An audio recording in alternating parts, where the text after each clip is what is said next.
Hey, so this is going to be a comprehensive review of the Apagard Premio Toothpaste.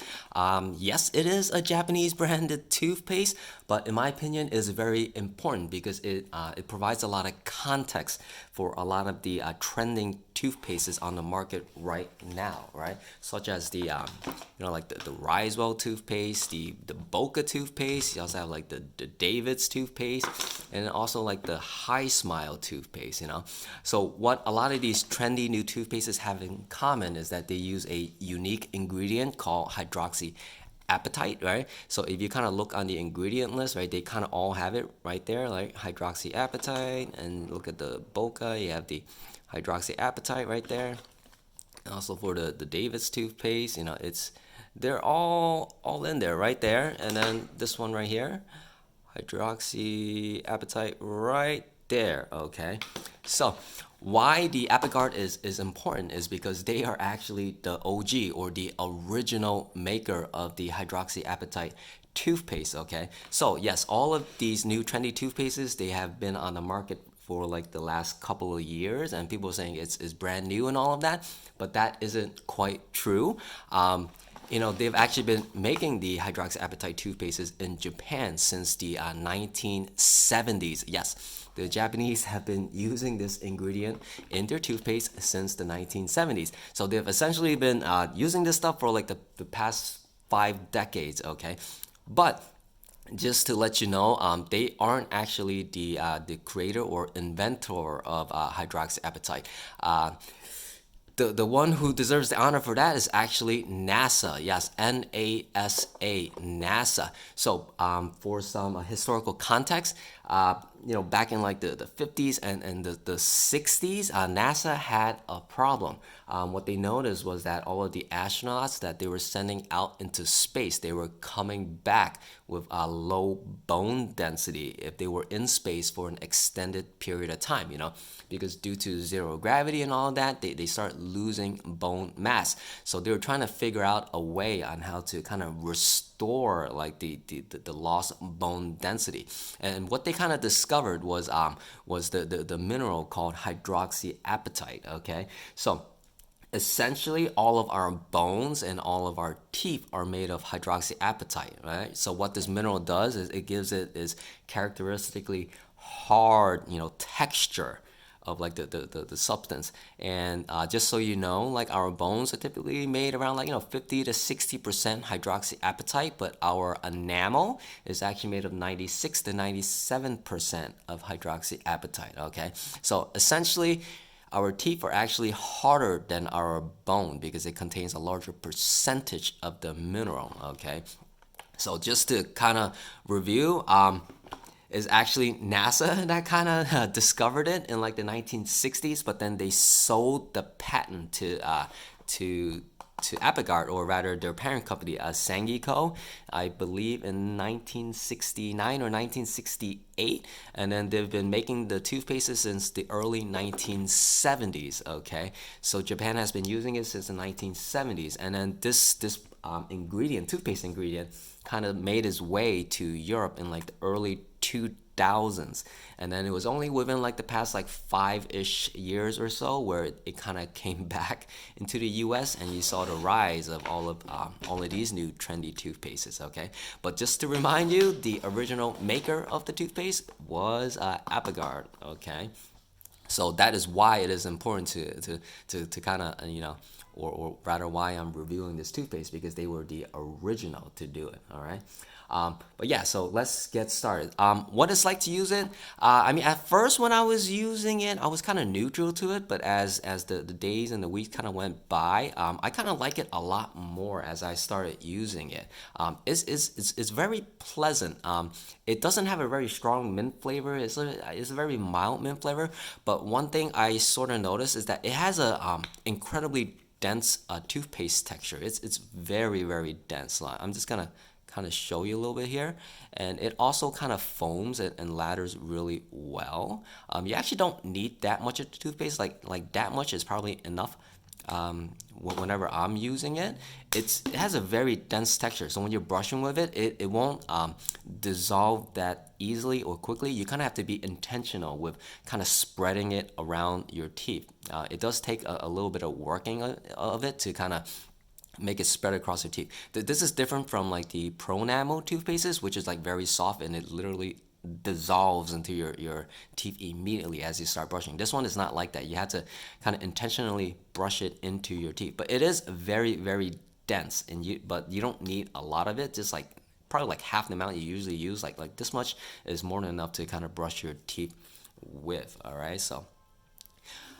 I mean, yeah, so I kind of like using the toothpaste, you know, it just feels very pleasant to me for whatever reason. But yeah, so I'm gonna go into some of the pros. The very first pro is that it uses hydroxyapatite. Okay, so what hydroxyapatite does, it has a couple of very unique characteristics or features. It is touted as a fluoride free alternative, or it could replace fluoride because it can reverse cavities kind of like the same way fluoride does. But but it has a lot of different properties.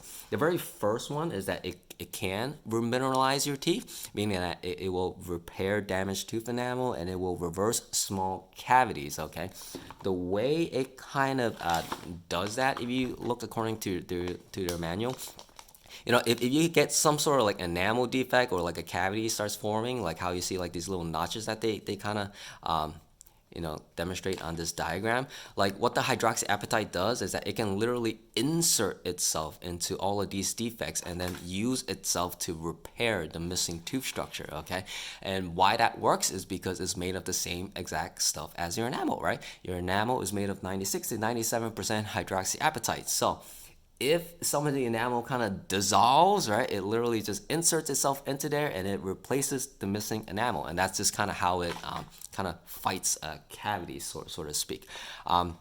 The second interesting property about the hydroxyapatite is that it can reduce teeth sensitivity, right? So how it kind of does that is that if you have a lot of exposed tubules, kind of like how they have here, it can actually just kind of plug itself into there and kind of block off the tubule so you don't get any sensitivity. So it may be helpful if you kind of look at this diagram here, right? A lot of times we get sensitivity because the gums recede and then we have these exposed tubules right there. So when you drink cold water, eat acidic foods, it goes straight through to the nerve and then it irritates the nerve, and that's where you get the zing, the shock, the sensitivity. Okay, so what the hydroxyapatite does is that it literally goes right into these open tubules and it just stays there and it blocks off the holes, so nothing can kind of travel through and get to the tooth nerve. So that's what makes it an anti-sensitivity agent.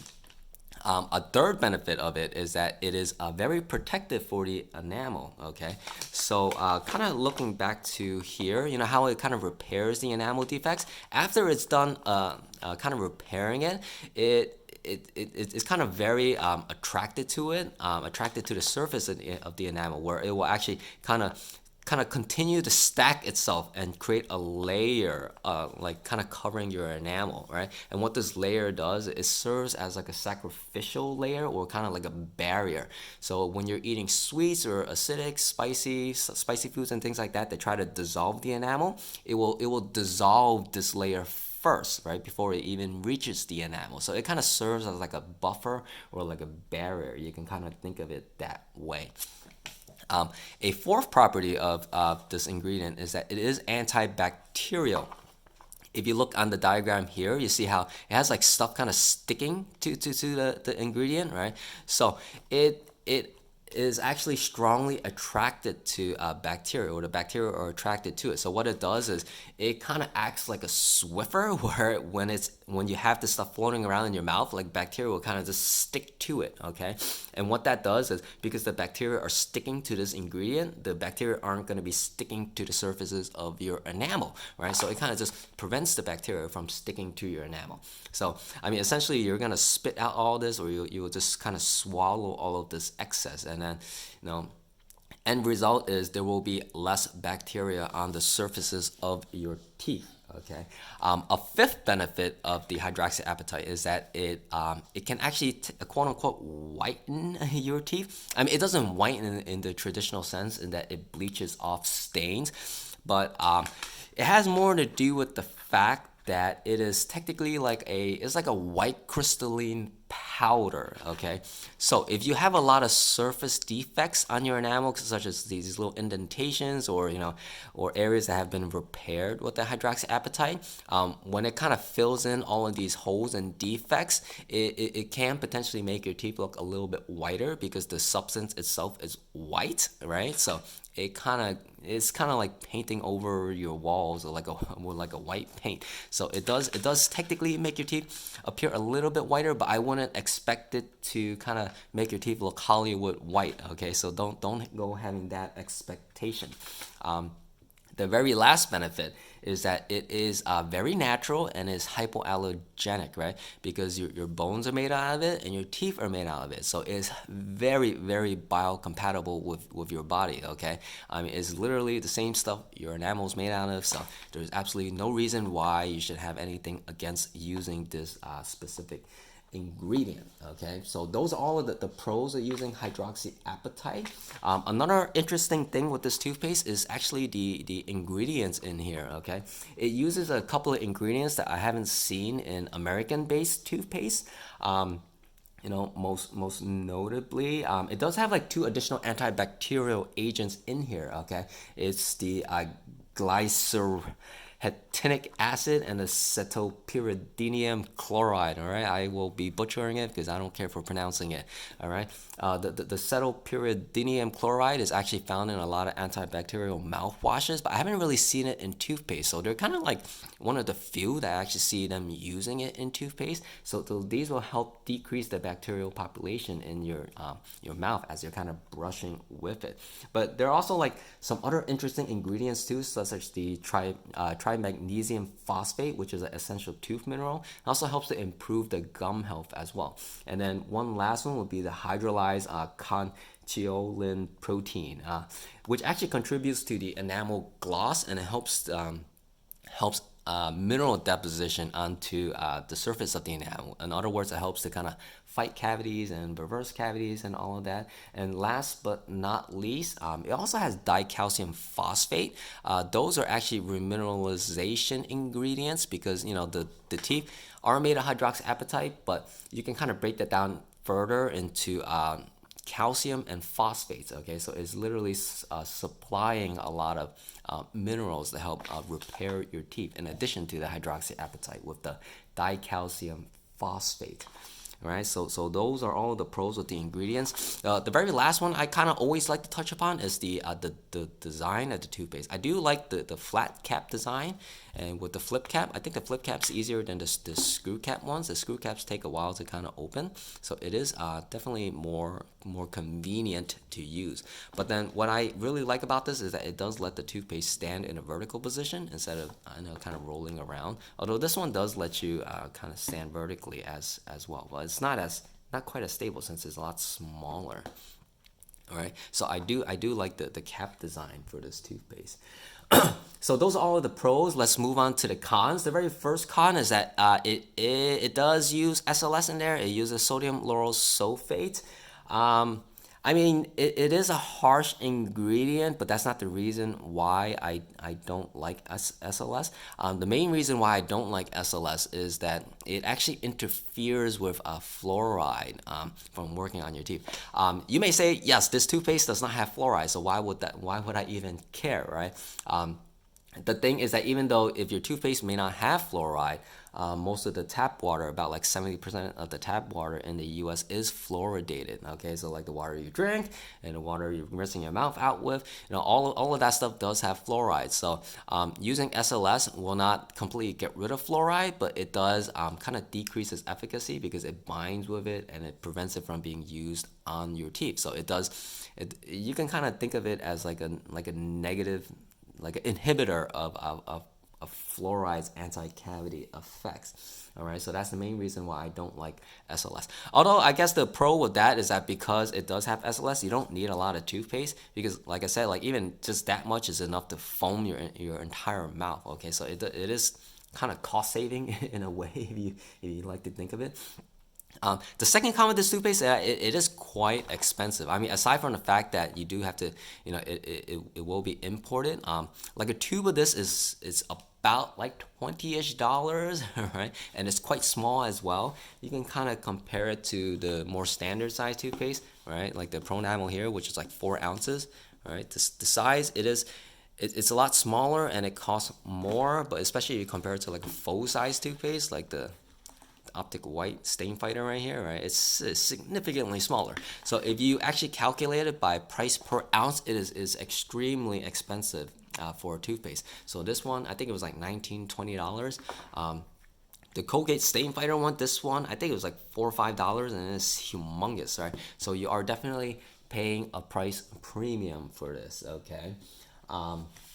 The next con that you may kind of have with this toothpaste is that it's not super natural, kind of like the very trendy toothpastes like the Risewell, right? Where it's, I believe the Risewell, they kind of advertise their toothpaste as safe enough to eat, right? You can swallow their toothpaste, although I wouldn't necessarily do that, but they do advertise that on their website, right? Because they don't really use any chemicals. Unfortunately, the Apagard Premio does have quite a bit of chemicals. Like I was telling you, like the antibacterial agents, like the glyceric acid, the cetylpyridinium chloride. It does have chemicals in here, so it's not like a natural type of toothpaste. If you are looking for that, this is probably not the toothpaste for you, right? So those are the cons. Last but not least, like, do I like this toothpaste? I would say I actually do enjoy brushing with this toothpaste. It just feels very pleasant to me, and it has a lot of interesting ingredients that I don't really find with like American branded toothpastes.